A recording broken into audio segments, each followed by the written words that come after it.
내가 크리스마스에 돌아왔을 때 집은 조용했다. 남은 음식이 아직 식탁 위에 있었고, 할머니는 혼자 식사하고 계셨다. 조리대 위에는 내가 빌려준 $9,500로 가족여행 갔다 왔어. 이제 할머니는 내 책임이야, 라고 적힌 쪽지가 놓여 있었다. 할머니는 내 눈을 바라보며 조용히 말씀하셨다. 우리가 이걸 해결하자. 나는 아무 말도 하지 않았다. 나흘 후. 그들은 무릎을 꿇었다. 나는 서진, 28살, A회사에서 계약직 택배 야간 근무를 하고, B시스템 기술자의 파트타임 보조로 일하며, 가끔은 생계를 위해 낯선 사람들을 태워 도시를 오가기도 한다. 나는 현관문을 열고 들어오며 따뜻함을 기대했던 걸 기억한다. 어렴풋한 음악이나 유리잔 부딪히는 소리, 거실에서 누군가 웃거나 지삼촌의 멍청한 농담이라도 들릴 줄 알았지만 아무것도 없었다. 오직 내 코트 소매가 스치는 소리만이 조용히 울렸고 나는 가방을 내려놓으며 메아리도 대답도 없는 차가운 공기 속에 조용히 이름을 불렀다. 집 뒤쪽에서 포크가 자기 그릇을 두드리는 소리만이 들릴 뿐이었다. 여기이다. 고 할머니가 오래된 냉장고에 윙윙거리는 소리보다 조금 큰 목소리로 부르셨다. 불 꺼진 트리와 비뚤어진 장식, 늘 너무 많이 꺼지는 낡은 소파를 지나 주방 작은 식탁에 구부정하게 앉아 계신 할머니를 봤다. 무릎이 아플 때마다 입던 보라색 가디건을 걸치고 너무 오래된 것처럼 보이는 퍽퍽한 속과 반쯤 썬 햄을 바라보고 계셨다. 나는 모두 어디 갔냐고 물었지만 할머니는 바로 대답하지 않으셨다. 그냥 단어에 설탕을 입힐 힘도 다한 듯 피곤한 미소만 지으시고 오른손으로 접힌 쪽지를 내 쪽으로 밀어주셨다. 그 손가락은 평소보다 더 떨리고 있었다. 나는 천천히 쪽지를 집어들었다. 내가 틀렸길 바랐고 오해이거나 나쁜 농담이길 기도했지만 글씨는 분명했고 엄마의 특유의 둥근 필체였다. 내가 빌려준 $9,500로 가족여행 갔다 왔어. 이제 할머니는 내 책임이야. 사랑해, 엄마. 나는 아무 말도 못했고 한동안 눈도 깜빡이지 못했다. 그냥 그 자리에 서서 대출이라는 단어를 다시 읽으며 속이 내려앉는 걸 느꼈다. 그들은 항상 그걸 대출이라고 불렀다. 실제로는 그렇지 않아도 도움을 청하거나 조금만 있으면 돼 라고 말한 뒤 돈을 받으면 사라졌다. 할머니는 오렌지 주스를 집어들고 시간을 벌듯 아주 작은 한 모금을 드시더니 일어난 일에 비해 너무 차분한 눈으로 나를 바라보며 말했다. 아마 내가 이해할 거라 생각한 모양이지. 나는 의자를 빼서 아무 생각 없이 앉았다. 쪽지 끝이 불타서 사라지길 바라듯 바라보다가 속삭였다. 어제 떠난 거예요. 물어보는 게 멍청하게 느껴졌다. 음식은 차갑고 공기는 먼지와 열지 않은 우편물 냄새로 가득했으니까. 할머니는 거의 입술을 움직이지도 않고 고개를 끄덕이셨다. 내 약도 제대로 안 챙겨줬다. 고 덧붙이셨다. 그때부터 시작이었다. 분노도 아니고 아직은 아니었지만 더 조용하고 무거운 무언가. 마치 휘발유에 적신 담요가 불꽃을 기다리는 듯한 느낌. 나는 식탁을 바라보며 할머니가 냅킨을 반으로 다시 반으로 접는 걸 지켜봤다. 더 이상 아무 말도 하지 않으셨고 나도 그랬다. 소리 지르거나 울지 않고는 말을 할 수 없을 것 같았고 둘 다 우리가 고칠 시간도 없는 무언가를 부숴버릴 것 같았다. 그날 밤 우리는 조용히 식사했고 할머니는 엉덩이가 오래 앉아있기 힘들다며 일찍 방에 들어가셨다. 어릴 때부터 기대어 자란 그 익숙하고 피곤한 애정으로 내 볼에 입을 맞추고 나는 그 어두운 집에 혼자 남았다. 벽에 붙은 낡은 보일러가 털털거리는 소리와 제대로 작동한 적 없는 냉장고의 윙윙거림 말고는 아무 소리도 없었다. 나는 핸드폰을 뒤적이다가 11월 첫째 주 이후로 아무도 메시지를 남기지 않은 가족 단체 채팅방을 열었다. 아무런 인사도, 메리 크리스마스도, 안부도 없고 마지막 메시지는 엄마가 보낸 목요일 전에 대출금 아빠 계좌로 꼭 보내줘, 였다. 나는 다시 그 단어, 대출을 바라봤다. 그때 엄마가 전화로 했던 말을 떠올렸다. 잠깐만 빌려줘. 금방 치과 치료 전에 갚아줄게. 약속해. 나는 아무도 보지 않아도 늘 그랬듯 고개를 끄덕였다. 매번 그렇게 해왔으니까. 굶으며 버틴 밤, 주말마다 2배로 일한 날들, 더 많은 돈을 벌기 위해 포기한 명절들, 그 모든 희생이 이제 바다 한가운데 떠 있고, 그들은 칵테일을 마시며 필요할 때만 나를 가족이라 불렀다. 나는 습관처럼, 거의 무의식적으로 SNS를 켰다. 거기엔 다은이 어떤 크루즈 갑판에서 올린 사진이 있었다. 햇볕에 그을린 얼굴로 뻔뻔하게 드디어 모든 드라마와 무임승차자들한테서 벗어났다는 캡션을 달고 나는 소리 내어 웃었다. 너무 크게 웃어서 기침까지 났다. 무임승차자라니. 그들은 모든 걸 가져가 놓고 나를 무임승차자라고 불렀다. 나는 핸드폰을 살짝 내려놓고 차가운 공기에 볼이 따끔거리고 휘발유와 곰팡이 냄새에 속이 뒤틀리는 차고로 걸어갔다. 아빠가 수년간 잠가 두었던 낡은 철제 서랍장을 바라봤다. 2년 전 크리스마스에 우표를 찾다가 양말 서랍에서 열쇠를 발견한 뒤로야 열 수 있었던 서랍장이었다. 나는 서랍을 하나씩 열어가며 바인더, 영수증, 신용카드 명세서, 무작위로 적힌 쪽지들을 뒤졌다. 마치 그들이 시작했는지도 모르는 전쟁에서 빠져나올 지도를 찾는 것처럼 할머니의 부드러운 발소리와 슬리퍼 끄는 소리, 어둠 속에서 들려오는 숨소리가 들릴 때까지 멈추지 않았다. 그녀는 아무 말도 하지 않고 내 옆에 서서 오래된 공책을 바닥에 조용히 툭 하고 내려놓았다. 표지는 색이 바랬고 모서리는 오랜 사용으로 말려 있었다. 그리고 힘겹게 잔디 의자에 앉았다. 그녀는 2015년으로 적힌 한 페이지를 펼쳐 내가 알아보는 이름, 엄마의 이름을 가리키며 말했다. 이때 내 엄마가 내 연금 로그인 정보를 가져가서는 그냥 잔고만 확인할 거라고 했지. 나는 눈도 깜빡이지 않고 그녀를 바라보며 속삭였다. 이게 언제부터였어? 그녀는 천천히 페이지를 넘기며 말했다. 꽤 오래됐지. 그때 나는 알았다. 우리는 단순히 어질러진 것을 치우는 게 아니었다. 우리는 전쟁을 시작하고 있었다. 다음 날 아침 우리는 침묵 속에서 시간을 보냈다. 평화롭거나 자연스러운 침묵이 아니라 교통사고가 있거나 나쁜 소식이 담긴 전화 후에 찾아오는 침묵. 내가 아직 현실을 받아들이지 못하고 몸은 그냥 기계적으로 움직이는 그런 침묵이었다. 할머니는 아무 말 없이 토스트를 만들었고 그 토스트는 가운데는 거의 따뜻하지도 않고 가장자리는 눅눅했다. 나는 집이었던 시절엔 편안했던 이제는 모두가 대사를 잊어버린 연극 소품처럼 느껴지는 이가 나간 머그잔에 커피를 부었다. TV는 꺼져 있었고 창문은 닫혀 있었으며 전화는 한 번도 울리지 않았다. 그들에게서도 누구에게서도 그들은 필요할 때만 전화했으니 이제 그들이 원하는 것을 이미 가져간 지금 우리는 또다시 장복이 목록의 연필 자국처럼 지워져 버렸다. 나는 부엌 창가에 서서 지난 여름 그들이 내놓고 간 뒷마당 의자 위에 울퉁불퉁 눈이 쌓이는 모습을 바라보았다. 그리고 내가 그냥 넘겼던 모든 순간들, 무시된 생일, 취소된 방문, 할머니를 두 직장과 3명의 고마움을 모르는 자식들을 키우며 살아온 여성으로가 아니라 짐처럼 대했던 그들의 태도를 떠올렸다. 그들이 K의 학교 등록금이 졸업이 코앞이라 필요하다며 돈을 부탁했을 때 나는 질문하지 않았다. 질문은 곧 대립이고 대립은 늘 내가 가족을 믿지 않는 나쁜 사람이 되는 것이었으니까.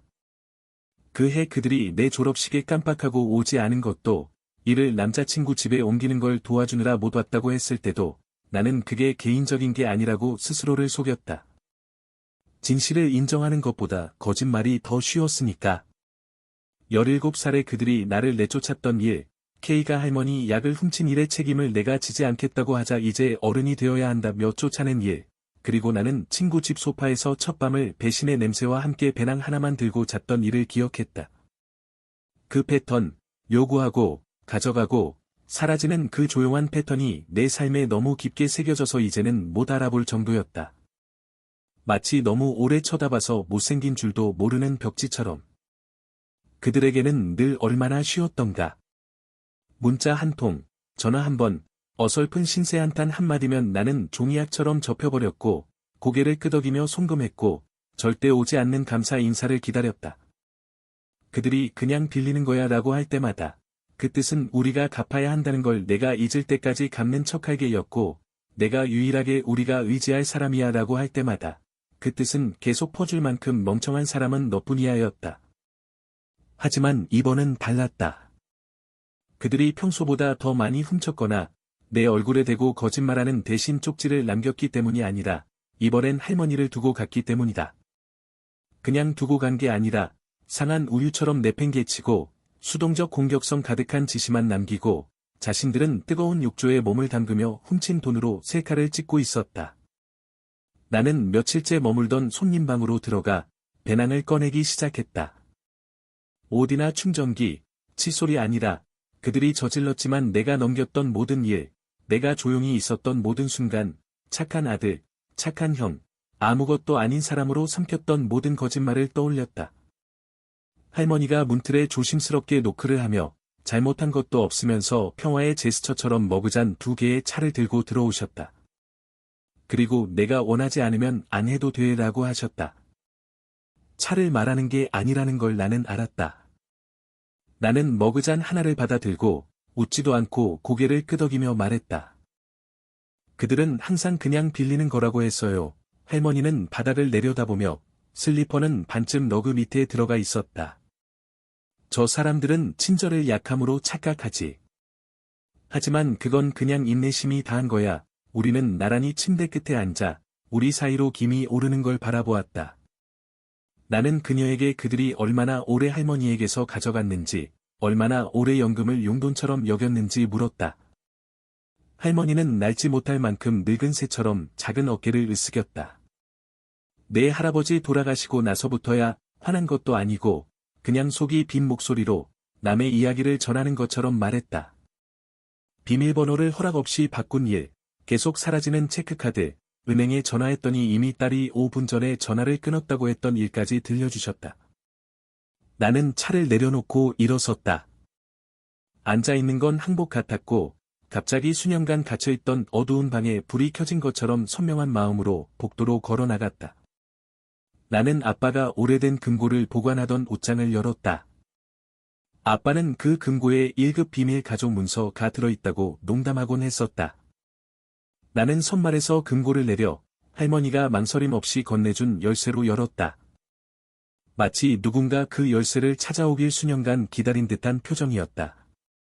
안에는 봉투, 세금 신고서, 은행 명세서, 미납 청구서, 내가 바로 이해하지 못한 몇몇 법적 서류들이 들어있었다.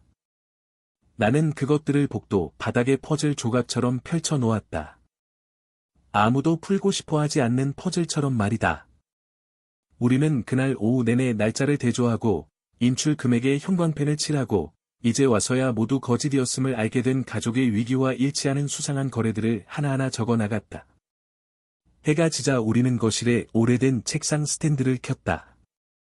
밑부분이 깨지고 바람이 적당히 불면 깜빡이는 전구가 달린 그 스탠드였다. 우리는 허리가 아프고 눈이 따가워질 때까지 멈추지 않았다. 한참 후 할머니는 20년 전 엄마와 함께 뒷마당에서 플라스틱 컵에 레모네이드를 들고 웃고 있는 사진을 꺼냈다. 한동안 아무 말씀도 없다가 엄마라고 부르던 애가 말하고 부르기 시작했을 때 알아챘어야 했는데 라고 속삭였다. 자정이 되자 우리는 7년에 걸친 느리고 체계적인 절도의 타임라인을 완성했다. 생일 방문, 거짓 약속, 임시 대출로 포장된 도둑질이었다. 돈이 입금된 후에는 대부분 다시 언급되지 않았다. 그때 나는 무언가가 달라졌음을 알았다. 집도, 서류도 아니었다. 바로 내 안에서였다. 처음으로 어떻게 고칠까, 누구를 용서할까, 어떻게 하면 그들이 나를 알아줄까 고민하지 않았다. 오직 한 가지 생각만이 머릿속을 맴돌았다. 들은 반드시 대가를 치러야 한다. 다음 날 우리는 일찍 일어났다. 잠을 잘 자서가 아니라 이제 알게 된 진실의 무게가 우리를 쉬게 두지 않았기 때문이다. 집안의 겨울에 말린 양말과 마른 토스트 냄새가 감도는 새벽, 나는 이미 주방 테이블에 앉아 노트북을 켜고 첫 번째 스프레드시트를 만들고 있었다. 할머니는 허리를 짚으며 천천히 들어오셨다. 마치 벽돌 위에서 주무신 듯한 모습이었다. 그리고 내 옆에 작은 노트를 놓으며 스스로 인정하고 싶지 않을 만큼 피곤하다는 한숨을 내쉬었다. 할머니는 연필 자국과 3월, $400 원인불명 ATM, 6월, 다은 전화, 끊김, 다음날 인출, 8월, AEC에서 신용카드 사용, 나는 집에 있었음 같은 메모가 빼곡한 페이지를 펼쳤다. 할머니는 숫자가 이제 어지럽다고 하시며 안경을 내게 건넸고, 나는 그것을 쓰고 하나하나 거래 내역을 보았다. 역겨움이라기보다는 갈비뼈 뒤에서 목적이 이빨을 드러내는 듯한 느낌이었다. 우리는 몇 시간 동안 모든 것을 추적했다. 아빠의 갑작스러운 현금 입금과 그 뒤를 이은 할머니 연금 인출, 엄마가 법적으로 접근할 수 없는 계좌에서 받은 장보기 환급, 다은이 CC에서 쫓겨난다며 바로 그 다음 스파에 체크인한 뒤 보낸 일련의 송금들. 어느 순간 우리는 말을 멈췄다. 할 말이 없어서가 아니라 모든 페이지가 우리보다 더 잘 말해주고 있었기 때문이다. 도난 날짜, 조작된 메모, 안부 확인으로 남겨진 위조 전화 기록, 그 모든 것이 너무 딱 맞게 돈의 이동과 일치했다. 나는 아빠가 늘 복권을 샀던 주유소 영수증을 찾았다. 날짜는 할머니 카드로 같은 우편번호에서 $300이 인출된 이틀 뒤였다. 타임스탬프를 보여주자 할머니는 고개를 끄덕이며 식료품 산다고 했어. 돌아와서는 탄산음료 한 병과 당첨됐다는 복권 한 장만 들고 왔지라고 말했다. 정오가 되자 우리는 바인더 하나를 채울 만큼의 자료를 모았다. 항목별 내역, 통화 기록, 로그인 IP, 그들이 보냈던 메시지 이미지까지. 다은이 보낸 걱정 마, 눈치 못 챌 거야. 너무 물러서 라는 메시지도 포함돼 있었다. 나는 이를 안 물어 어금니가 부러질 것만 같았다.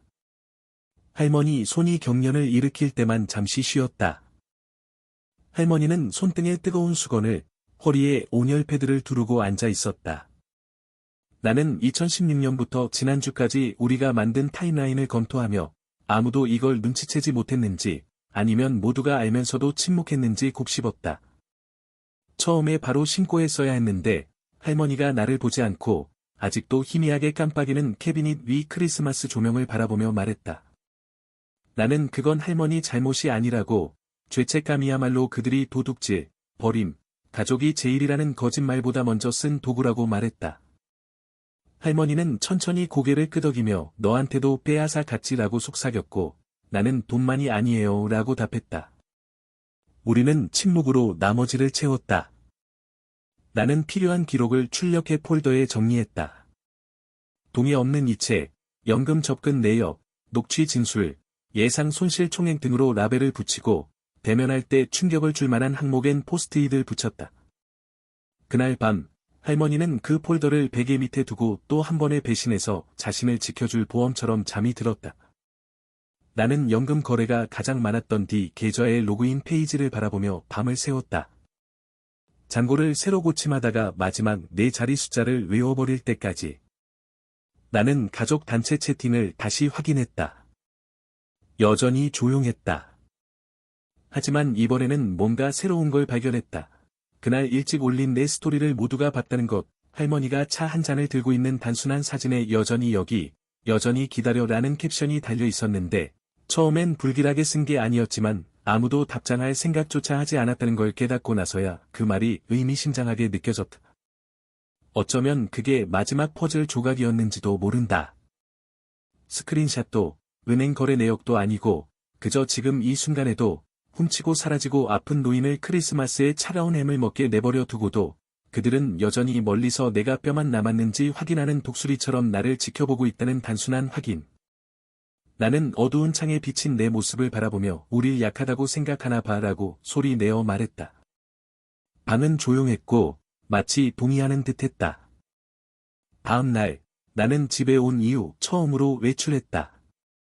사무용품점에 들러 폴더와 라벨을 더 샀다. 집에 돌아오니 할머니가 식탁에 앉아 계셨고 앞에는 녹음기와 나의 진술서라고 적힌 종이가 놓여 있었다. 흔들리지만 단호한 필체였다. 할머니는 녹음 버튼을 눌러달라고 하셨고 나는 그대로 했다. 할머니는 천천히 말을 시작했다. 이름을 부르고 날짜를 나열하고 한 조각씩 빼앗긴 독립심이 어떤 느낌이었는지 한때 엄마라고 부르며 신성하게 여겼던 이들에게 그걸 빼앗긴 기분을 설명했다. 다 끝내고 나서 할머니는 무언가 몸에서 완전히 빠져나간 듯 길게 숨을 내쉬었다. 나는 그 녹음이 서랍에 처박히거나 쓸모없는 증거 더미 밑에 묻히지 않고 반드시 들려지고 의미 있게 쓰일 거라고 약속했다. 그날 저녁이 끝날 무렵 우리는 내 노트북의 모든 탭을 열어두었다. 하나는 옴부즈맨 사이트, 하나는 사기 신고 포털, 하나는 변호사 디렉토리, 하나는 퍼블리케이션 2의 익명 제보 라인. 나는 링크를 복사하고 메시지를 작성했고 할머니는 내가 어렸을 때 찍은 우리 사진을 액자에 넣어 가져오며 잘 보이는 곳에 두렴. 우리가 지키는 걸 기억할 때 더 잘 싸울 수 있으니까 라고 말했다. 그날 밤 나는 제대로 잠들지 못했다. 히터가 덜컥거리고 노트북 불빛이 방 한구석을 촛불처럼 밝혀주는 동안 2시간쯤 눈을 감았을 뿐이다. 내일이면 그들이 집에 온다. 내일이면 현관문이 열리고 아무 일도 없었다는 듯이 그들이 들어올 것이다. 내일이면 뭔가 달라졌다는 걸 알게 된다. 집안의 공기만이 아니라, 방 안의 침묵만이 아니라, 내가 달라졌다는 걸 얼어붙은 자갈 위로 타이어가 으드득거리는 소리가 첫 경고였다. 이어진 건 차문이 쾅 닫히는 소리, 한때 사랑했던 사람이었지만 이제는 편두통의 시작처럼 들리는 높은 웃음소리였다. 창밖을 보지 않아도 그들이 돌아왔다는 걸 알 수 있었다. 과학의 부품 캐리어와 자존심을 왕족처럼 끌고 오면서 마치 열흘간의 절도 행각이 아니라 귀족의 원정에서 돌아오는 것처럼. 내가 이미 식탁에 앉아 있을 때 현관문이 삐걱 열렸다. 두 손을 모으고 노트북 화면이 무대 조명처럼 빛나는 가운데 며칠 만에 처음으로 심장이 차분했다.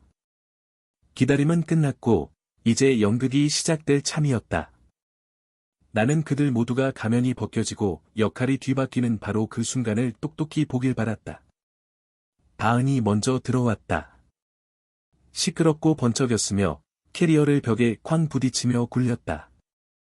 삐뚤어진 현관 매트나 늘어진 옷걸이를 쳐다보지도 않았고 아마 너무 비싸게 했을 머리 닦기와 할머니의 일주일치 식비보다 비싼 매니큐어를 자랑하며 나 해산물은 다시는 안 먹을 거야. 어젯밤 저녁 먹고 두드러기 났어 라고 크게 투덜거렸다. 그 뒤로 엄마가 들어왔다. 회색빛에도 선글라스를 쓰고 늘 그랬듯 과하게 우아해 보이려 스카프를 두르고 있었다. 거실에 두 발자국 들어서자마자 우리 없는 동안 청소는 했니? 라며 비웃었다. 마치 카페트는 저절로 청소되고 냉장고는 그녀의 부재에 감사해 스스로 채워질 거라고 기대하는 듯 아빠가 다음으로 들어왔다. 내가 기억하는 것보다 더 부풀어 있었고 얼굴은 뷔페를 너무 많이 즐긴 탓에 붉게 달아올라 있었다. 허리띠는 휴가의 과식으로 팽팽하게 조여 있었고 나를 보자 안녕도 설명도 없이 그저 반쯤 미소를 지으며 무언가 말하길 기다리는 듯했다. 현우가 뒤따라 들어왔다. 피곤한 강아지처럼 더플백을 질질 끌고 잠 때문인지 술 때문인지 멍한 눈으로 할머니는 아침에 떠날 때 그들이 밟고 간 담요를 두르고 리클라이너에 조용히 앉아 계셨지만 쳐다보지도 않고 소파에 가방을 던지며 아직도 여기 있었네 라고 말했다. 나는 계속 자리에 앉아 있었다. 일어나지도 눈을 깜빡이지도 않고 그들이 차례로 들어오는 모습을 마치 광대들이 차에서 쏟아져 나오는 것처럼 지켜봤다. 그들의 농담은 이 집이 아직도 자기들 것인 양벽에 메아리 쳤다. 엄마가 부엌 문턱에 이르러 저녁은 어디 있니? 라고 법정에서나 어울릴 법한 목소리로 묻자 나는 냉장고 쪽을 가리키며 남기고 간 햄이 아직 많이 있어요 라고 말했다. 현우는 내가 농담이라도 한 듯 웃더니 벽에 기대어 그만 좀 해. 그냥 배달시켜 먹든가 돈 없는 것도 아니잖아 라고 투덜거렸다. 나는 그제야 천천히 일어섰다. 의자가 바닥을 긁는 소리가 다은의 핸드폰 스크롤과 아빠의 배 긁는 소리를 멈추게 할 만큼 컸다. 나는 차분하게 말했다. 다들 와줘서 고마워요. 앉으세요. 보여줄 게 있어요. 처음엔 아무도 나를 진지하게 받아들이지 않았다. 다은은 계속 콘센트를 찾고 있었고 현우는 이미 의자에 축 늘어져 마치 벌이 끝나기만을 기다리는 지루한 아이처럼 앉아 있었으며 아빠는 손가락 관절을 딱딱 울리며 경고하듯 행동했고 엄마는 언제나처럼 아직도 통제권이 있다고 믿을 때 짓는 그 부서질 듯한 미소로 나를 바라보고 있었다. 나는 노트북을 그들 쪽으로 돌리고 재생 버튼을 눌렀다. 첫 번째 파일은 이미 준비되어 있었고, 할머니와 내가 줄마다 색상으로 구분해가며 만든 스프레드시트였다. 갑주들은 그들이 너무 늦을 때까지는 이해하지 못할 내용이었다. 화면이 거래 내역, 인출, 이체, 계정 로그인으로 가득 차자 방안은 드디어 조용해지기 시작했다. 모든 줄에는 날짜, 위치, 이름이 있었고, 모든 돈은 그들의 지문으로 추적되었으며, 모든 거짓 비상사태는 그들 자신의 소셜미디어 게시물과 일치하는 타임스탬프로 드러났다. 반복적 절도 패턴이라고 표시된 10가지 스크롤하자. 심지어 현우도 똑바로 앉아 있었다. 평소에는 자신만만하고 날카롭던 엄마의 목소리가 약간 떨리며 물었다. 이걸 어디서 구했니? 나는 화면에서 눈을 떼지 않은 채 대답했다. 은행에서, 당신들이 로그인한 채로 둔 기기에서, ATM처럼 할머니 계정을 쓸 때 삭제하지 않은 기록에서. 다음 파일은 스크린샷 폴더였다. 긴급 의료로 표시된 Z이체는 알고 보니 애플스토어 구매였고, 주유소 ATM 기록, 다은과 엄마가 연금 지급을 공과금 자동이체로 돌리기로 계획한 문자 메시지, 하지만 그들은 한 번도 납부하지 않았다. 이미지가 화면을 지나가며 방 안의 침묵이 길어졌다. 마지막으로 비공개 통신이라는 폴더를 열며 말했다. 이게 내 제일 좋아하는 거야. 방 안이 찢어지기 직전에 근육처럼 긴장했다. 녹음을 재생했다. 소연의 목소리가 방 안을 가득 채웠다. 떨리고 거친 목소리로 그날 밤 현우에게 할머니를 두고 가지 말라고 애원했고, 현우는 내가 돈을 주지 않으면 그냥 할머니를 두고 가서 나중에 처리할 거라고 했다며, 결국 일이 지나갈 거라 약속해서 조용히 있었고, 더 이상 거짓의 일부로 살기 싫다고 말했다. 현우가 자리에서 벌떡 일어나 얼굴이 붉고 떨리며 소리쳤다. 내 아내를 녹음했다고? 그거 불법이야. 나는 그를 바라보며 말했다. 아니, 그녀가 부탁했어. 더 이상 당신을 감싸주고 싶지 않다고 해서 나도 동의했어. 아빠가 벽을 주먹으로 내리치며 수년 만에 가장 큰 소리로 외쳤다. 우릴 감시하고 뒤지는 쥐새끼처럼 계정 뒤져놓고, 내가 도둑이야. 나는 눈 하나 깜빡이지 않고 그를 바라보며 말했다. 아니, 나는 더 이상 도둑 맞지 않기로 한 사람이야. 그리고 마지막 탭을 열었다. 이미 작성된 이메일, 제목은 노인금융학대 공식 신고, 수집한 모든 파일을 첨부해 F기관의 사기 담당 부서에, 지와 H언론사 기자 2명, 그리고 I법률사무소의 할머니 법률대리인까지 참조로 넣었다. 48시간 드릴게요. 나는 침착하게 말했다. 모든 돈, 이자까지 돌려놓으세요. 아니면 이걸 보낼 겁니다. 다은의 손이 떨리며 휴대폰을 집어들고 목소리가 갈라지며 물었다. 진짜 그럴 거야? 내 가족을 망치겠다는 거야? 나는 똑바로 서서 그녀의 눈을 바라보며 말했다. 아니, 이미 내가 망친 것에 대한 청구서를 보내는 거야. 그리고 마침내 할머니가 천천히 일어나 담요가 어깨에서 흘러내리게 두고 식탁머리로 걸어가 의자에 손을 얹었다. 약해 보여서가 아니라 영원히 남을 말을 준비하듯 기대는 것이었다. 내가 너희 셋을 키웠다. 할머니는 바닥이 갈라질 듯 났고 무거운 목소리로 말했다. 먹이고, 지키고, 바꿔줬다. 내가 혼자 설 수 없게 되자 너희는 통조림 콩이랑 침묵만 남기고 훔친 샴페인 마시며 남국에서 놀았다. 할머니는 한 명씩 바라보며 날카롭고 젖은 눈으로 덧붙였다. 여기 그가 서 있는 게 다행인 줄 알아다.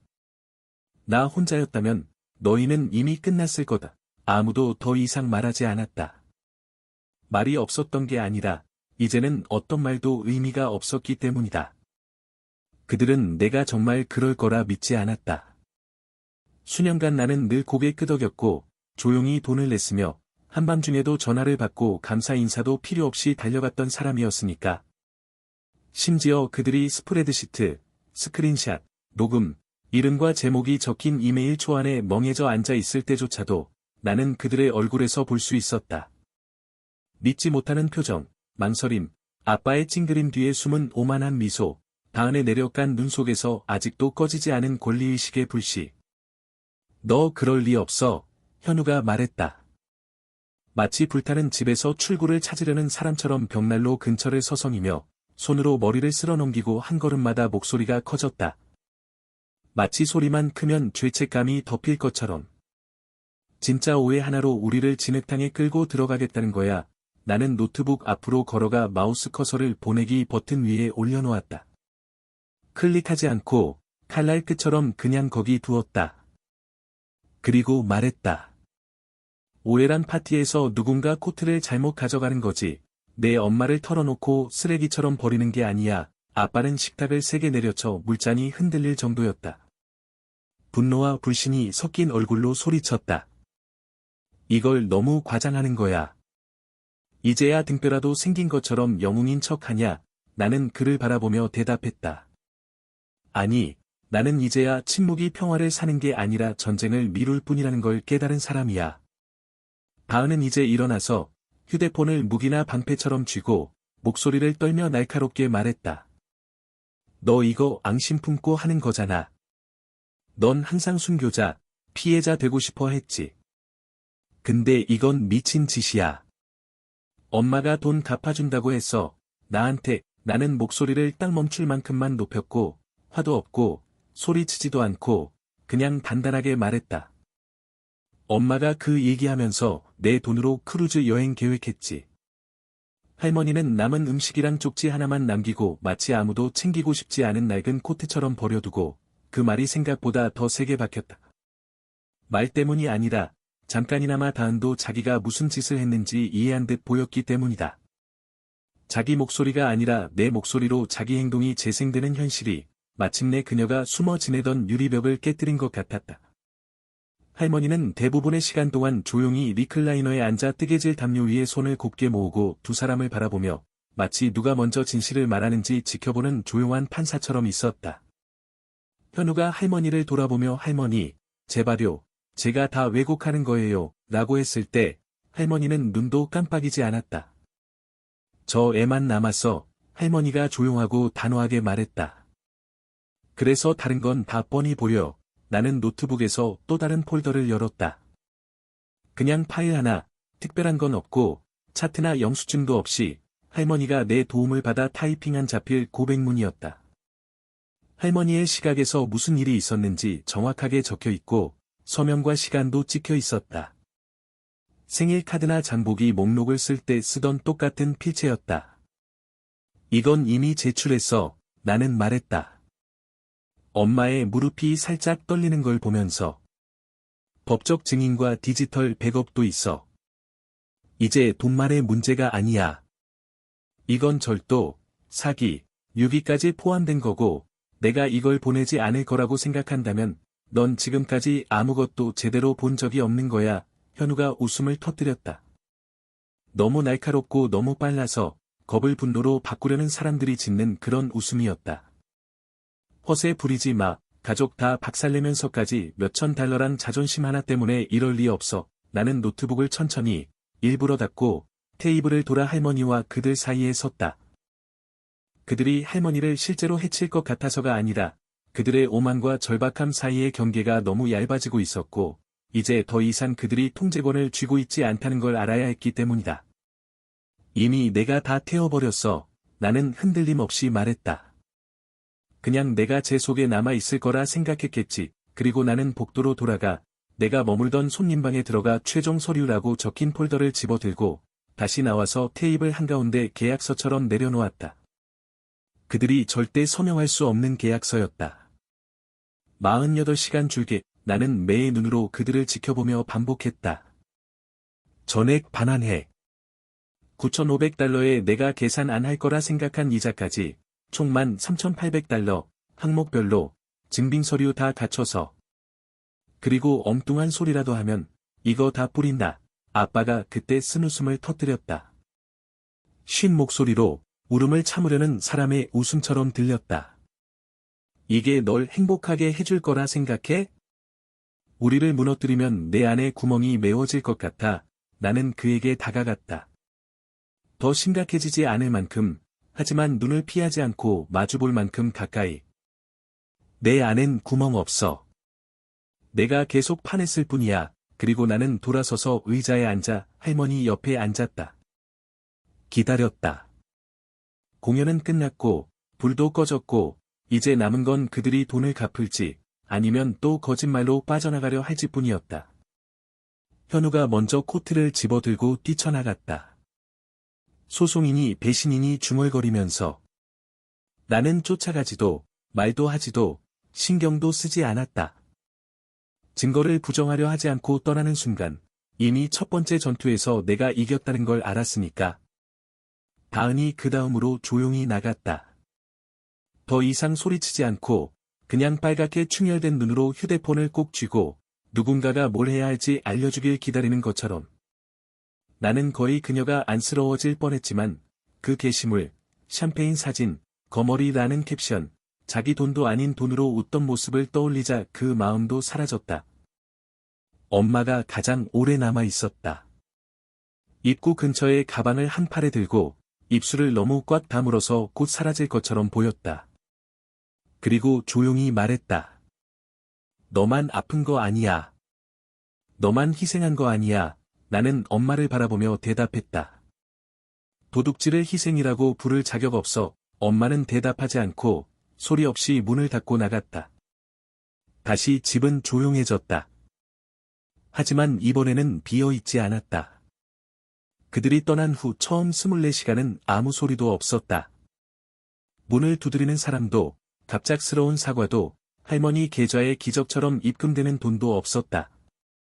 시간은 똑딱거리는 폭탄처럼 조용하지만 끈질기게 흘러갔고, 나는 거실에서 라디에이터가 덜컹거리는 소리를 들으며 그들이 남겼던 소음, 변명, 무심한 잔인함을 대신 채우려는 것처럼 느꼈다.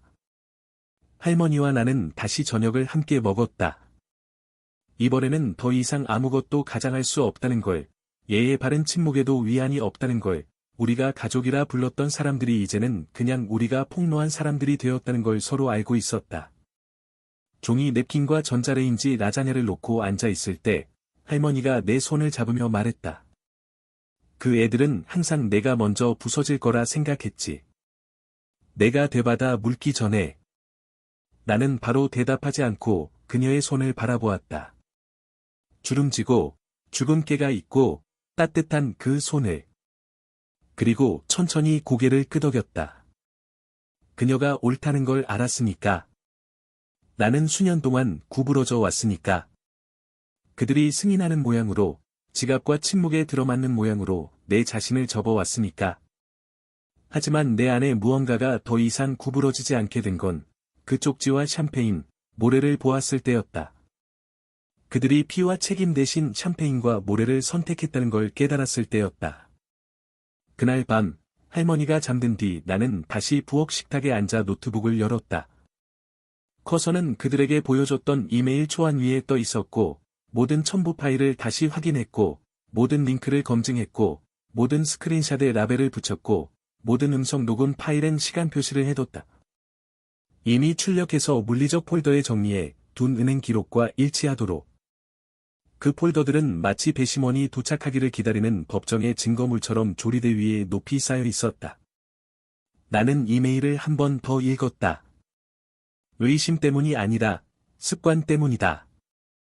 꼭 해야 할 말을 다 했는지, 내가 마지막 기회를 줬을 때 그들이 들으려 하지 않았던 모든 말을 담았는지 확인하고 싶어서였다. 그리고 아무 의식도 없이 보내기를 눌렀다. 화면이 깜박이며 메시지가 사라져 클라우드로 올라가는 걸 지켜봤다. 이제 그들은 이걸 지울 수도 없을 것이다.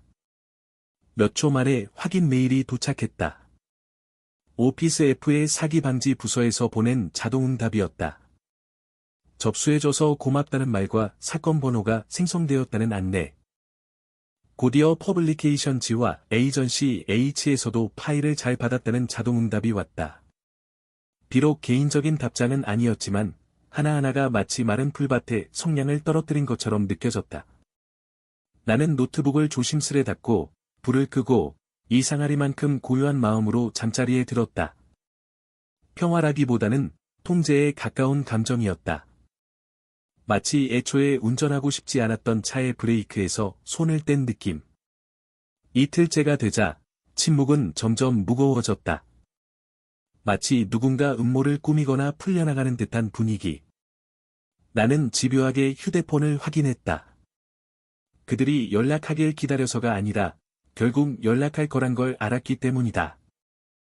폭풍이 오지 않는 게 아니라 이미 닥쳤다는 걸 깨달았을 때쯤. 오후 6시 13분, 마침내 댐이 터졌다. 휴대폰이 한 번, 두 번, 세 번, 멈추지 않고 울렸다. 부재중 전화 12통, 음성 메시지 6개, 그리고 문자 폭탄. 현우의 우리가 그런 뜻으로 한 게 아니야 로 시작해 곧바로 너 진짜 돈 때문에 가족을 망치려고? 이건 미친 짓이야. 서진아, 다 망치기 전에 내려. 나는 분노 섞인 메시지로 변했다. 엄마도 곧바로 뒤따랐다. 익숙한 죄책감과 가스라이팅의 반복. 너 감정적이야. 내가 얼마나 힘들었는지 몰라. 우리 얘기하자. 근데 먼저 그 글 좀 내려. 모두에게 더 안 좋을 거야. 마치 아직도 침묵이 사랑이고 드러냄이 배신이라고 믿는 듯이. 나는 그 어떤 메시지에도 답하지 않았다. 전화도, 반박도, 설명도 하지 않았다. 수년 동안 이미 다 해봤으니까. 더 줄 수 없는 이유, 돈이 왜 필요한지, 왜 할머니를 금고처럼 쓸 수 없는지 설명해왔다. 이제 중요한 목소리는 내 것이 아니라 내가 할머니의 허락과 지지로 선임한 변호사 보경의 목소리였다. 보경은 말이 많지 않았다. 복수나 극적인 법정 장면도 약속하지 않았다. 그저 100번은 해봤을 듯한 침착한 손길로 서류를 검토했다. 내가 받은 모든 메시지를 전달하자 그녀는 한 문장만 답했다. 준비됐습니다. 다음 날 정오까지 소송 의향서가 공식적으로 작성되어 발송됐다. 관련 당사자, 즉 엄마, 아빠, 다은, 현우에게 각각 보냈다. 혐의는 명확하게 문서화됐다. 노인 재정 학대, 자금 횡령, 제한 계좌 무단 접근, 강요와 지속적 조작을 통한 가족 사기. 이자, 벌금, 손해액을 합친 총 청구액은 14,322.85달러. 나는 그 편지들을 출력해 라벨을 붙인 봉투에 접어 담았다. 할머니의 기록 폴더 옆에 마치 전투가 아니라 생존 끝에 얻은 훈장처럼 조리대에 가지런히 올려두었다. 그날 저녁, 해가 지고 거실에 푸르스름한 빛이 깔릴 무렵, 초인종이 울렸다. 나는 천천히 문을 열었다. 놀랍지 않게도 엄마였다. 화장기 없고, 급히 뒤로 묶은 머리, 신발과 어울리지 않는 재킷, 한 손엔 두툼한 흰 봉투를 들고 있었다. 그것은 무기이자 항복의 깃발 같았다. 얘기 좀 할 수 있을까? 엄마가 물었다. 두 번째 단어에서 목소리가 갈라졌다. 나는 팔짱을 끼고 문에 기대서 수표책 가져왔으면 이라고 말했다. 엄마는 대신 봉투를 내밀었다. 안에는 깔끔하고 차가운 은행 발행 수표가 들어있었다. 8,500달러. 쪽지도, 사과도 없이 내가 원래 받아야 했던 액수만. 나는 엄마를 올려다보았다. 엄마는 이를 악물고 말했다. 이것만 받은 것도 운이 좋은 줄 알아.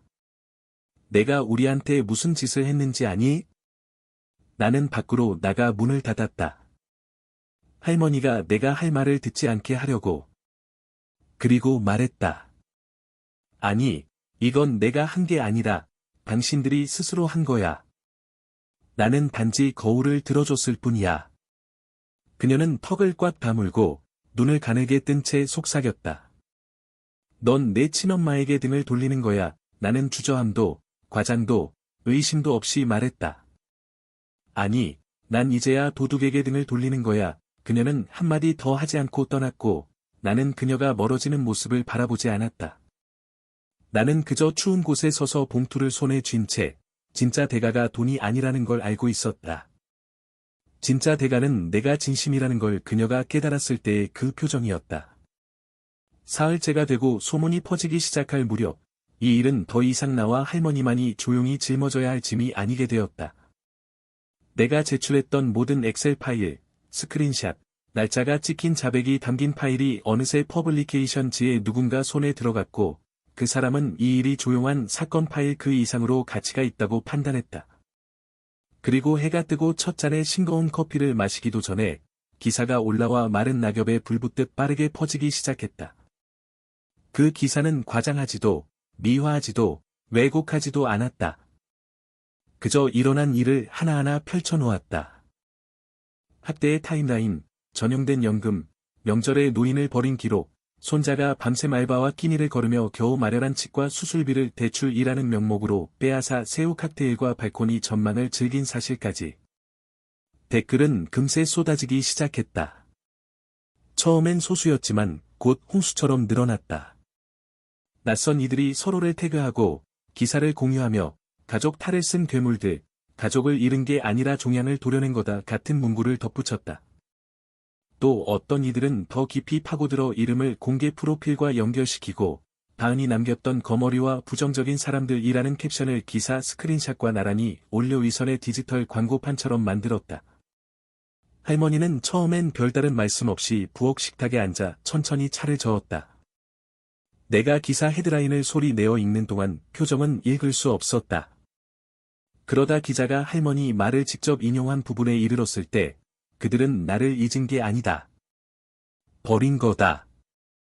그건 다르다. 그제야 할머니 손이 살짝 떨리는 게 보였고 숟가락을 내려놓으며 말씀하셨다. 아무도 신경 쓸 줄 몰랐어. 이제 신경 써요. 나는 휴대폰을 엎어두고 잠시 숨을 돌리자고 했다. 하지만 사실 나는 아직 사태의 반도 보지 못한 상태였다. 왜냐하면 다은의 이름이 기사와 연관되어 언급된 순간 그녀의 직장 인사팀에서 공식적으로 연락이 와 관련 내용을 설명하라고 요청했고 우리가 추적했던 초기 거래에 그녀의 업무용 전화와 이메일이 사용된 덕분에 그녀의 행동이 공식적인 비위로 연결되는 데는 오랜 시간이 걸리지 않았다. 이틀 뒤 밤, 다은은 그 업무용 전화로 내게 전화를 걸어왔다.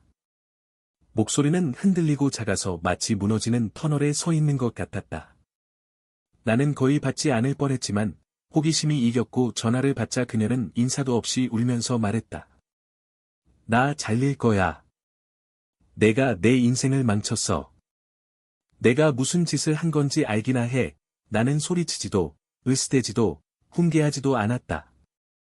그녀가 진정할 때까지 기다렸다가 말했다. 넌 나를 거머리라 부르고 내 수술비를 훔쳤고 할머니를 썩게 내버려뒀어. 이건 내가 돌려주는 거야. 그녀는 알아들을 수 없는 비명을 지르고 전화를 끊었다. 나는 부엌에 서서 통화 기록이 사라질 때까지 화면을 바라보았다. 승리도 후회도 아니었다.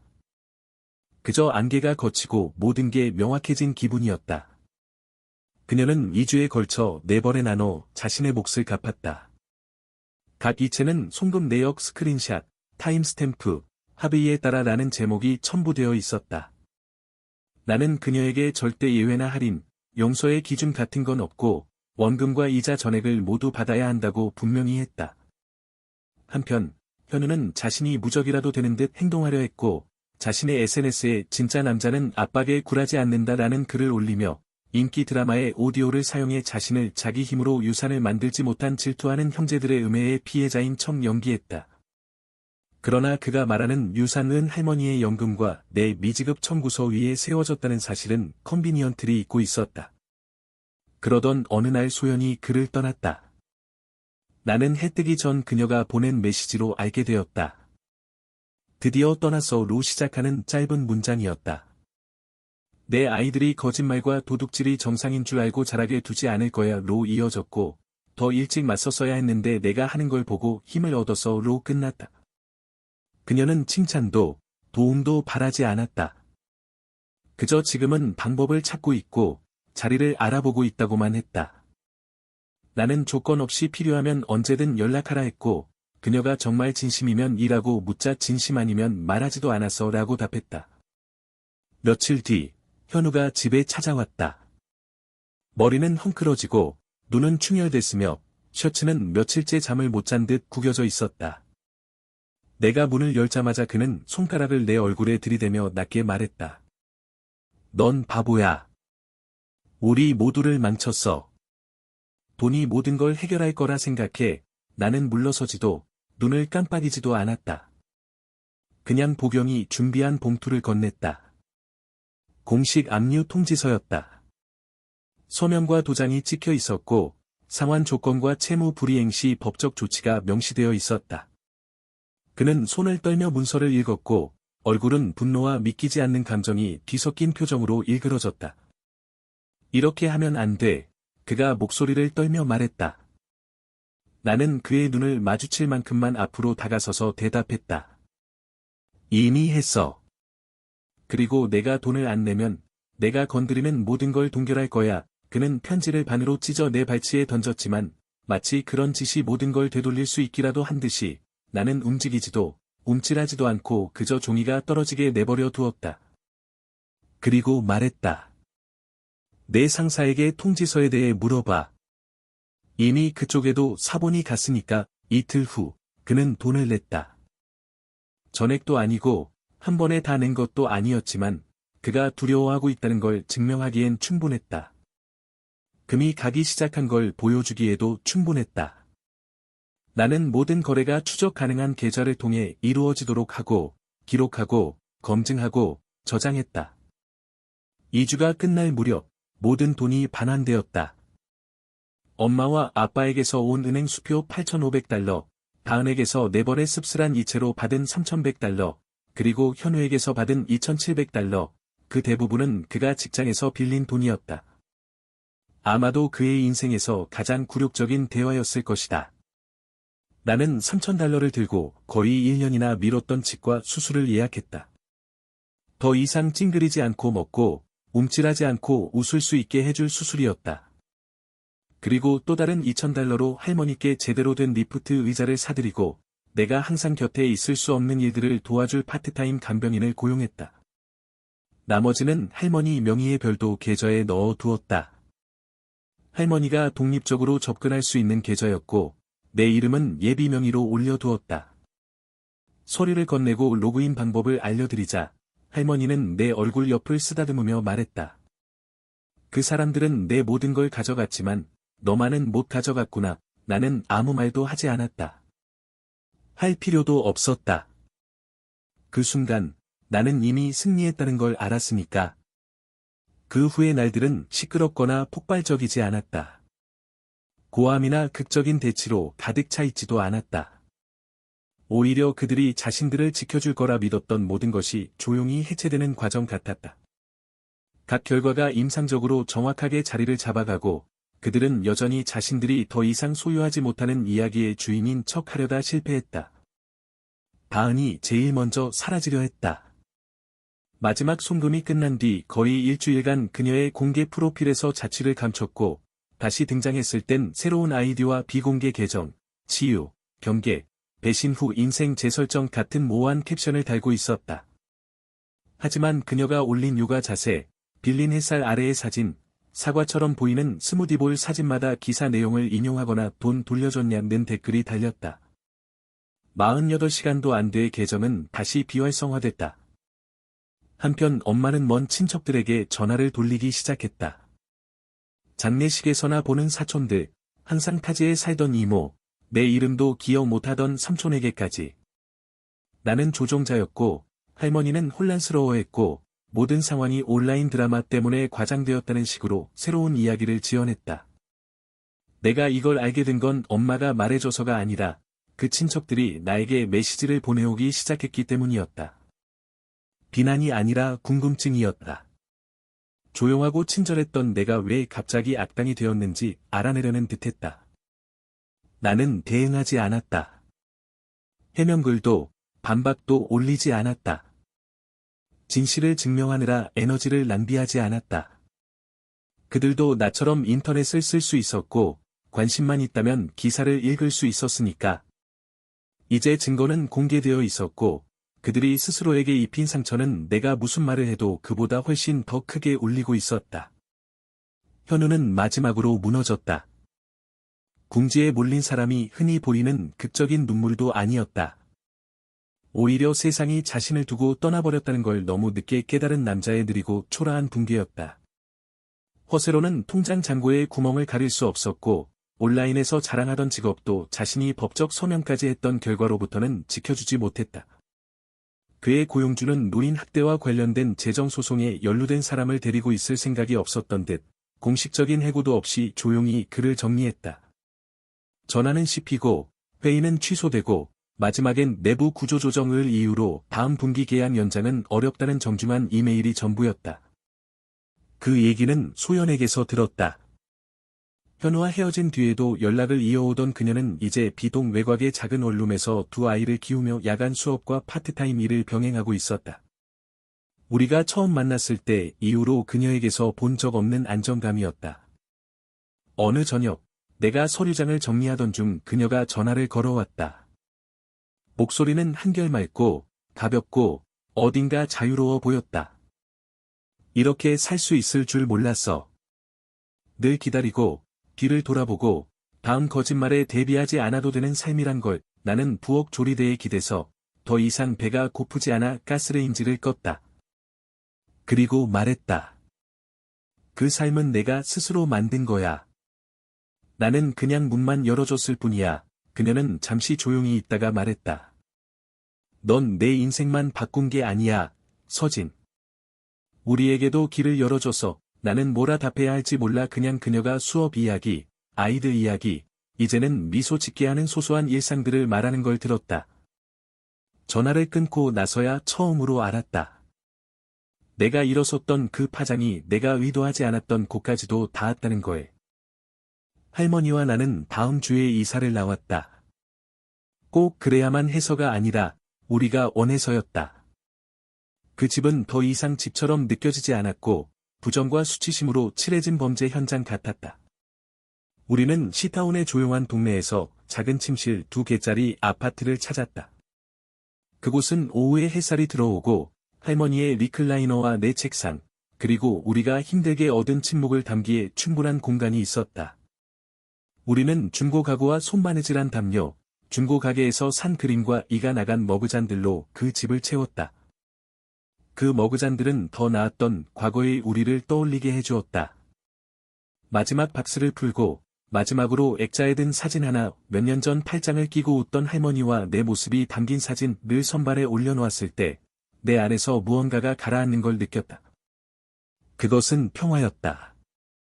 억지로 만든 부서지기 쉬운 평화가 아니라 고름을 도려내고 천천히 깨끗하게 상처를 치유한 뒤에야 찾아오는 평화였다. 어느 저녁 우리는 현관에 앉아 하늘이 주황빛으로 물들고 공기가 부드러워지는 걸 바라보고 있었다. 할머니는 호기심과 걱정이 뒤섞인 표정으로 나를 바라보며 물으셨다. 그 쪽지를 발견하고 그 사람들이 한 짓을 보고 왜 그냥 떠나지 않았니? 나는 곰곰이 생각했다. 그리고 대답했다. 그 사람들이 내게 있게 만들기 전에 내가 누구였는지 기억이 났으니까요. 할머니는 천천히 고개를 끄덕이더니 내 손을 잡고 속삭이듯 말했다. 난 내가 정말 자랑스럽다. 얘야, 그 한마디는 어떤 모욕보다도 더 깊이 나를 무너뜨렸다. 왜냐하면 그것은 진짜였고, 중요했고, 나와 함께 남아준 단 한 사람에게서 나온 말이었으니까. 그 후 며칠 동안 나는 더 많은 메시지를 받았다. 기사에서 내 아픔을 읽고 자신을 알아본 낯선 이들, 지난 겨울 할머니가 넘어졌을 때 앰뷸런스가 도착하는 것을 보고 아무도 도와주지 않았음을 떠올린 이웃들, 그리고 같은 종류의 조용한 배신으로 누군가를 잃고도 싸워볼 기회조차 얻지 못했던 사람들로부터였다. 나는 모두 답장을 하진 않았지만 하나하나 다 읽었다. 그리고 계속 나아갔다.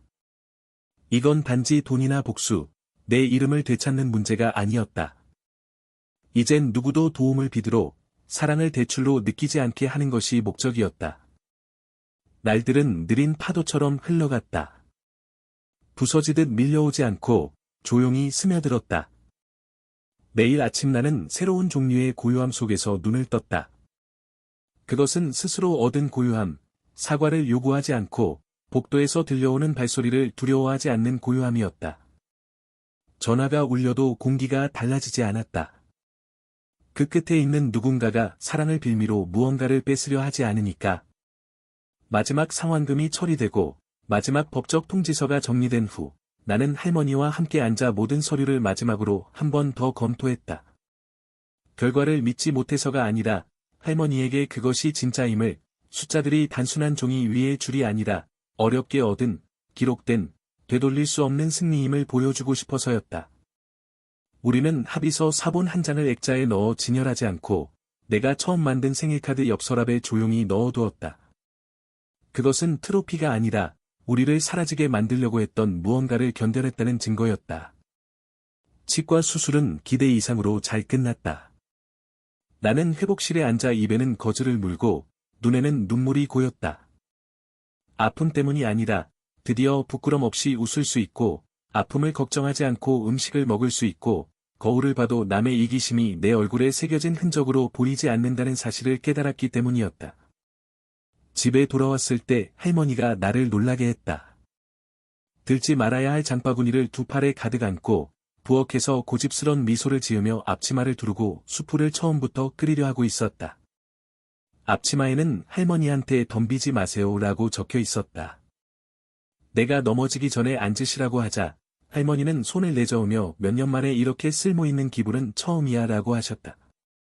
그날 밤 우리는 중고 소파에 앉아 별로 재미없는 영화를 봤다. 소파에서는 누군가의 강아지 냄새가 은은하게 났다. 영화가 끝나고 할머니는 내 어깨에 기대어 속삭였다. 이 말은 한 번도 안 했던 것 같은데 난 항상 내가 돌아올 거라고 알고 있었단다. 나는 아무 말도 하지 않았다. 그냥 할머니가 내 팔에 머리를 기댄 채 쉬도록 두었다. 부드러운 TV 불빛이 방 안을 채웠고 그 그림자는 더 이상 우리를 괴롭히지 않았다. 우리는 천천히 다시 삶을 쌓아갔다. 거창한 행동도 연설도 없이 조용한 일상과 작은 결정들로 우리가 다시 삶의 주도권을 잡았다. 예를 들어 할머니가 물건 위치를 잊지 않게 찬장에 라벨을 붙이고 새 계좌에 자동이체를 설정해 누군가 또 할머니의 돈에 손을 대지 못하게 했다. 나는 새로운 일을 시작했다. 원격 계약직이었고 더 좋은 대우와 경계 존중을 받았다. 내 시간에 일할 수 있었고 낮에는 할머니와 함께 있을 수 있었다. 오랜만에 처음으로 아침이나 일요일 밤 내 휴대폰 벨소리가 두렵지 않았다. 우리는 내가 어릴 적 자주 가던 식당에 다시 갔다. 체커 무늬 바닥, 낡은 부스, 동네에서 제일 맛없는 커피가 있는 곳이었다. 할머니가 감자튀김을 초콜릿 밀크쉐이크에 찍어 먹으며 활짝 웃는 모습을 보고 있자니 그 미소가 할머니 얼굴에서 세월을 밀어내는 것 같았다.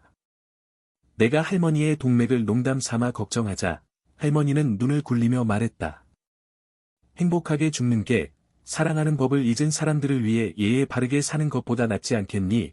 웨이트리스가 할머니를 알아보고 부탁하지도 않았는데 냅킨을 하나 더 가져다주며 말했다. 예전에 손주들이랑 자주 오셨죠? 할머니는 나를 바라보며 말했다.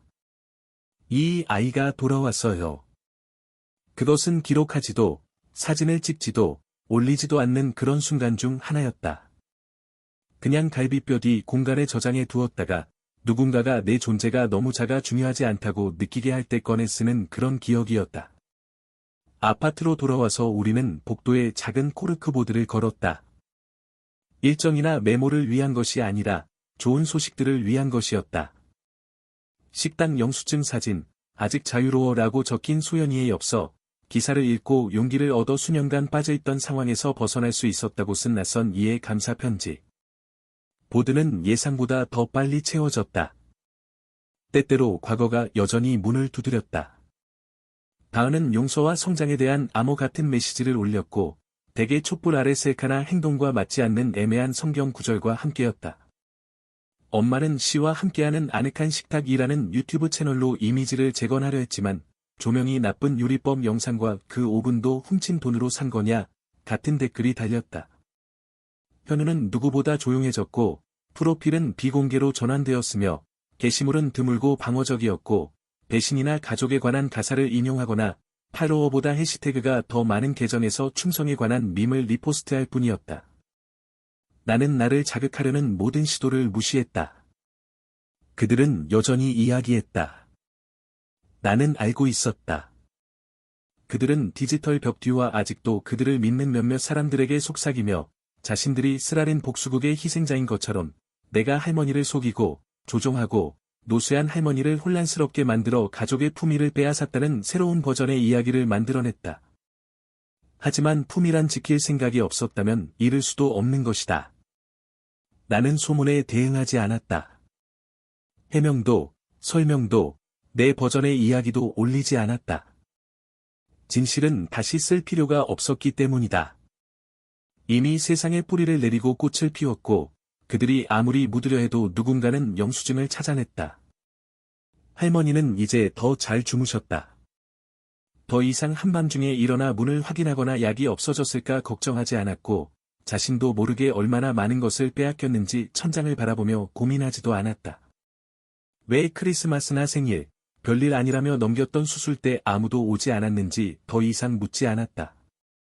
어느 날 밤, 할머니는 내 방에 들어와 색이 바랜 꽃무늬 플란넬 가운을 입고 한쪽 소매가 찢어진 채로 침대 가장자리에 앉아 말씀하셨다. 있잖아, 예전엔 그 아이들이 돌아오길 기도했었어. 나는 책에서 눈을 들어 조심스럽게 물었다. 지금도요, 할머니는 고개를 저으며 눈은 촉촉했지만 단호하게 말씀하셨다. 아니, 이제는 오지 않길 기도해. 그 순간, 나는 이 싸움이 나만이 아니라 할머니도 자유롭게 했다는 걸 깨달았다. 그 일은 장을 보던 평범한 화요일, 수프캔과 크래커, 진저에일, 할머니가 비상용이라며 항상 내일 정전이라도 날 듯 쟁여두는 냉동식품이 반쯤 들어있는 카트와 함께였다. 시리얼 코너에서 처음 보는 여자가 우리를 멈춰 세웠다. 불확실하지만 친절한 표정, 약간 비뚤어진 스카프, 바나나와 식빵만 들어있는 플라스틱 바구니, 손잡이를 꼭 쥐고 있었다. 그녀는 먼저 나를 보고 할머니를 한 번 더 바라보고 조심스럽게 다가오며 우리가 관심을 반길지 피할지 확신이 없는 듯 말했다. 실례지만 혹시 그 기사에 나온 분 맞으세요? 목소리는 조용하지만 단단했다. 한순간 나는 뭐라 답해야 할지 몰랐다. 우리의 이야기가 아직도 세상 어딘가에서 읽히고 사람들의 거실과 카페, 이거 믿을 수 있어? 라는 제목의 이메일 스레드를 타고 돌고 있다는 사실을 거의 잊고 있었기 때문이다. 나는 천천히 고개를 끄덕였다. 자랑스럽지도 부끄럽지도 않게 더 이상 내 것 같지 않은 무언가를 그냥 확인해주는 느낌이었다. 여자의 눈이 부드러워지며 말했다. 고맙다고 전하고 싶었어요. 맞서줘서, 침묵하지 않아서, 우리 중 많은 이들이 자기 차례에 하지 못했던 일을 해줘서. 그녀는 할머니를 바라보며 너무나도 부드러운 미소를 건넸다. 그 미소는 나를 무너뜨릴 뻔했다. 그리고 덧붙였다. 저희 엄마도 비슷한 일을 당했는데 아무도 엄마를 위해 싸워주지 않았어요. 아무도 불 속에 서주지 않았죠. 늘 누군가 그랬다면 어땠을지 궁금해서요. 할머니는 바로 대답하지 않았다. 말보다 더 힘있는 고개짓만 했고 카트 손잡이를 더 꽉 쥐셨으며 눈은 촉촉하지만 맑았다. 여자는 내 팔을 가볍게 만지고는 자리를 떴다. 그녀의 자리는 텅 빈 것이 아니라 말로 다 하지 못한 것, 고통의 형태로 서로를 알아본 낯선 이들 사이에 공유된 모든 것으로 가득 차 있었다. 우리는 이후 말없이 장을 마쳤다. 할 말이 없어서가 아니라 그 순간을 가슴에 성스러운 촛불처럼 간직하고 있었기 때문이다. 집에 와서 가방을 풀고 캔과 상자, 완고한 희망을 선반에 채울 때 할머니가 내게 말했다.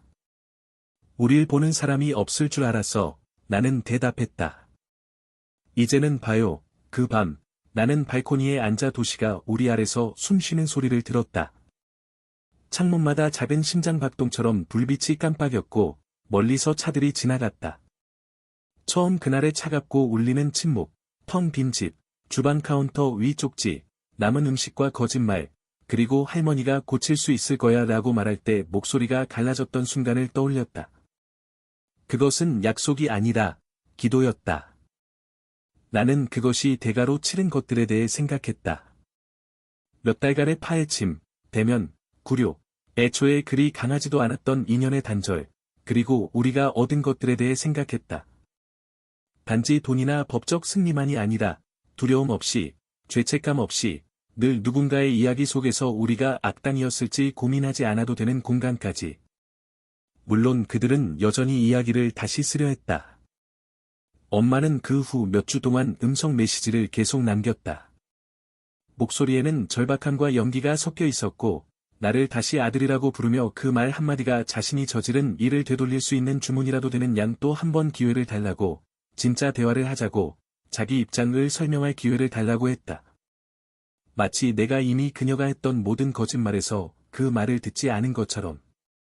다은도 새로운 계정으로 다시 나타났는데, 이번에는 자기계발과 마음챙김을 내세우며 회복력과 유해한 가족 시스템에 대한 인용구를 올렸다. 이름은 언급하지 않았고, 자신이 한 일도 인정하지 않았지만, 진실에 너무 가까이 다가가서 그녀의 댓글창은 몇 시간 만에 스크린샷과 질문, 상기시키는 말들로 넘쳐났고, 그녀는 한 번도 답하지 않았다. 현우는 거의 완전히 사라졌다. 임시 계정의 검은 사각형과 충성이 벌을 받으면 침묵만이 남는다는 캡션으로 단 한 번 글을 올렸고, 나는 그가 자기 욕심 말고 누구에게 충성한 적이 있다고 생각하는 그 망상에 너무 웃겨서 커피를 떨어뜨릴 뻔했다.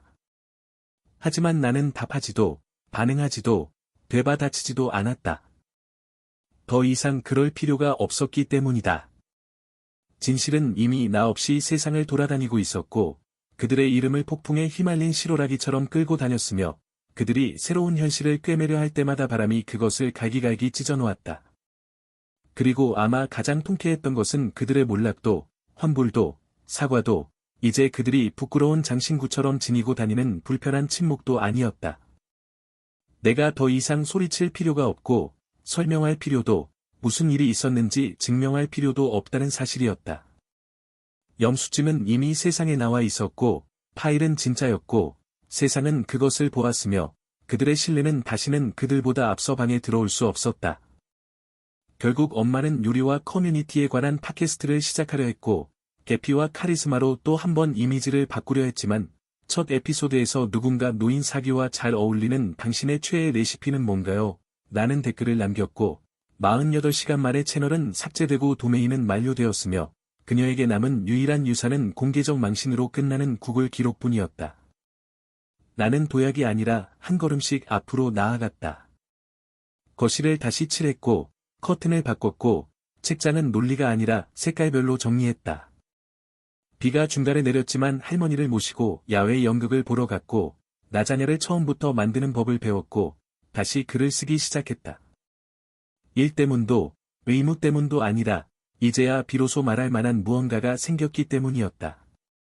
우리는 이제 그들에 대해 거의 이야기하지 않았다.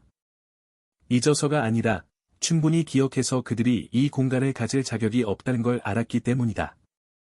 그리고 공원에서 낯선 이가 우리를 멈춰 세우거나, 이웃이 담 너머로 손을 흔들거나, 내가 결코 만날 수 없는 사람들이 당신이 해준 일에 감사하다고 메일을 보낼 때마다, 나는 알았다.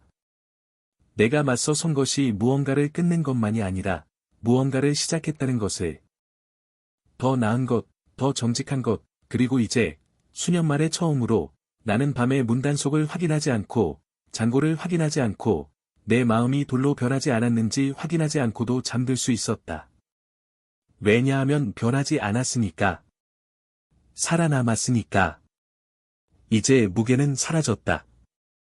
모든 게 완벽해서가 아니라, 과거가 사라져서도, 상처가 완전히 아물어서도 아니라, 한때 나를 인질로 잡았던 침묵이 이제는 내가 선택한 동반자가 되었기 때문이다.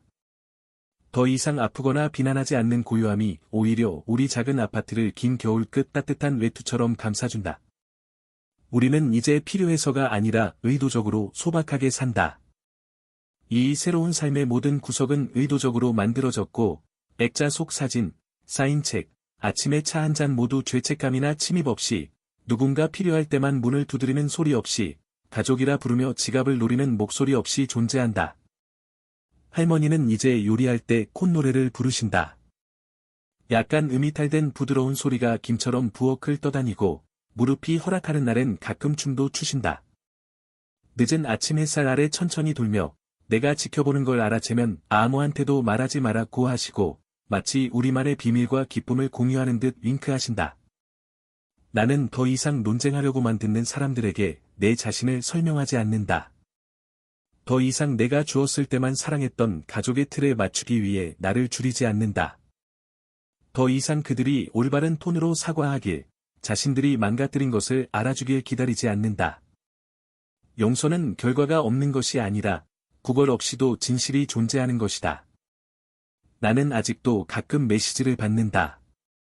작은 이야기들, 고백들, 자신은 상상도 못했던 일을 해줘서 고맙다는 낯선 이들의 인사. 그럴 때마다 나는 속삭인다. 당신도 할 수 있어요. 왜냐하면 할 수 있으니까. 나도 했고, 우리도 해냈다. 그래서 이제 밤에 불이 꺼질 때, 나는 그들이 다음엔 무엇을 빼앗아갈지 두렵지 않다. 이미 모든 것을 빼앗겼으니까. 그리고 나는 그것을 되찾았으니까.